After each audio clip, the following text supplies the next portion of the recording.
এমনিতেই নারী ক্রিকেটারদের সুযোগ সুবিধায় পিছিয়ে থাকা নিয়ে অভিযোগের শেষ নেই। এরপর ক্রিকেটারদের কল্যাণে গঠিত সংগঠন ক্রিকেটার্স ওয়েলফেয়ার অ্যাসোসিয়েশন অব বাংলাদেশের নির্বাচন নিয়ে নিগার সুলতানা জ্যোতি, রুমানা আহমেদরা অভিযোগ তুললেন বৈষম্যের। 4 সেপ্টেম্বর নির্বাচনের দিন ঠিক হলেও নারী ক্রিকেটারদের গুরুত্ব দেওয়া হচ্ছে না বলে অভিযোগ তাদের।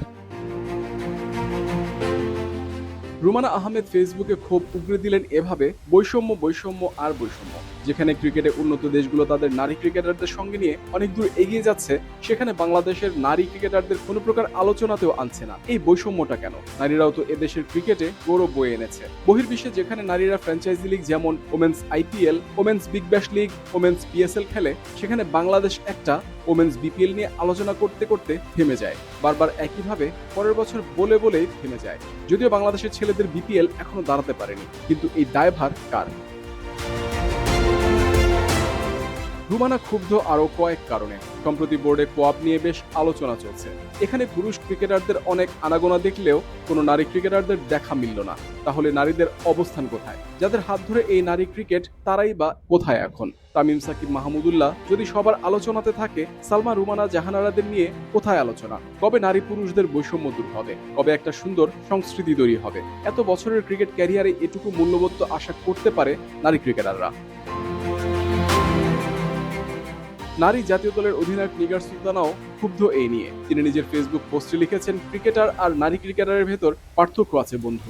এই পোস্টে মন্তব্য করেছেন 750 জনেরও বেশি। প্রায় সবাই সহমত জানিয়েছেন নিগারের প্রতি।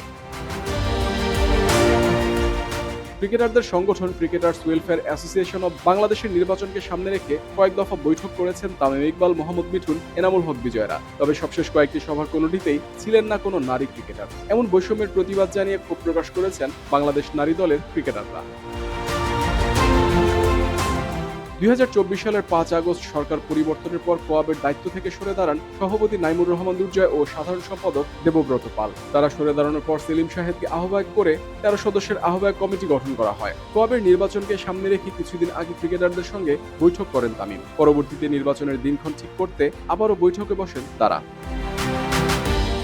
যদিও সবশেষ সভায় ছিলেন না বাংলাদেশের সাবেক অধিনায়ক তামিম, তবে কমিটির সদস্য ছাড়াও ক্রিকেটারদের মধ্যে উপস্থিত ছিলেন মুমিনুল হক, নাজমুল হাসান শান্ত, নুরুল হাসান সোহান, তাইজুল ইসলাম, মিঠুন, বিজয়রা। তাদের সঙ্গে আলোচনা করেই নির্বাচনের ঘোষণা করেন সেলিম সাহেব। সবকিছু ঠিক থাকলে আগামী 4 সেপ্টেম্বর হতে যাচ্ছে কোয়াবের নির্বাচন। কোয়াব বাংলাদেশের ক্রিকেটারদের সংগঠন হলেও সবশেষ 2 সভার একটিতেও রাখা হয়নি দেশের নারী ক্রিকেটারদের। এমন অবস্থায় এসব নিয়ে ক্ষোভ প্রকাশ করেছেন নারী ক্রিকেটাররা।